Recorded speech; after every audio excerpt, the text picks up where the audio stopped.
بسم الله الرحمن الرحيم. السلام عليكم ورحمة الله وبركاته. maanta lama qiyaasi karo farxadda iga muuqato ugu horeyn inaan u mahad celiyo Ilaahay subhanahu wa ta'ala oo hawshan dhamaanteed oo noo suurtageliya asaga la'aantiisna aysan waxba noo socodeen. waxaan kaloo rabaa inaan u mahad celiyo dhammaan walaalaha qeyrka jeclaa walaalaha soo dirsaday lacagahooda sida idin muuqato masaajidkaas quruxda badan dhisay annaga waxba ma dhisin koow waxaa dhisay Ilaaha suura geliyay labo waxaa dhisay walaalaha dhammaan la soo baxay sadaqada annaga masaajidkaan soo gudbinay qeyrka idin soo gudbinay adinkana waa ka soo jawaabteen Ilaahay aan ugu xamdinaynaa qof walbo oo ku darsaday masaajidkaas lacag maanta meel Ilaahay beedkiisa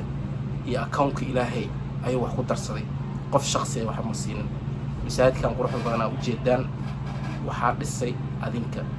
waxaana laga dhisay social media qof maanta ma arkino ama hay'ad ama qof gaar ah oo dhisa ma jiro taas waxay muujinaysaa awoodda ay leedahay Soomaalida qeyrka jecel qeyr doonka ah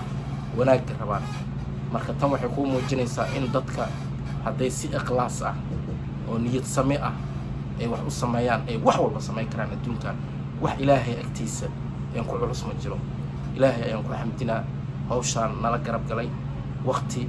7 bilood ah 6 bil iyo dhowr iyo 10 beri laga joogo ayaan ka soo bilownay magaalada Muqdisho maanta oo ay taariikhdu tahay 14 January waxaan rabaa ummadda Soomaaliyeed meel walba ay joogaan inaan u sheego maanta kadib in wax lacag ah aanan loo soo diri karin aanan ma arkino masaajidka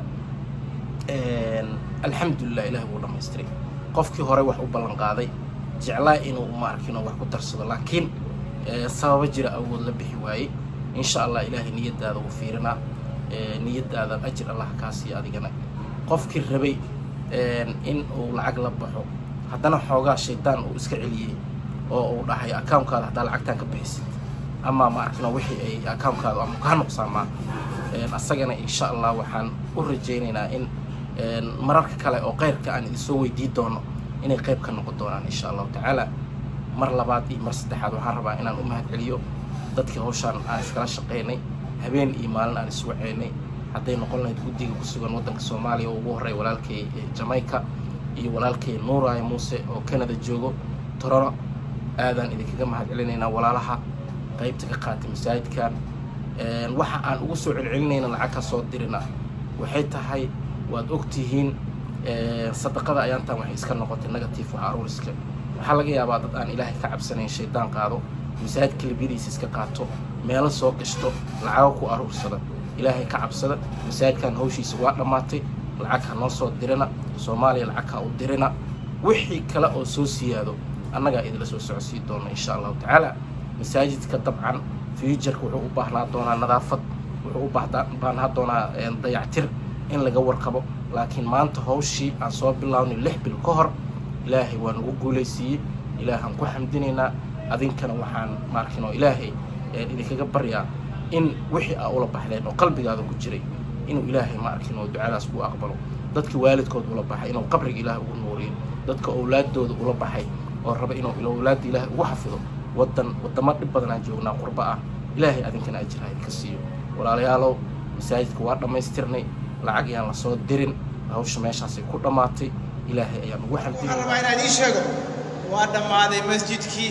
Ilaahay dartiis aad u soo caawin jirteen tabarruc jirteen waa dhamaaday waxaan rabaa inaad ii sheego dadkii hadda wax soo diray oo xawaaladaha ay taalo kaleeto ama dadkii soo niyooday soo dhiibay maanta waan ka gudoomeynaa laakiin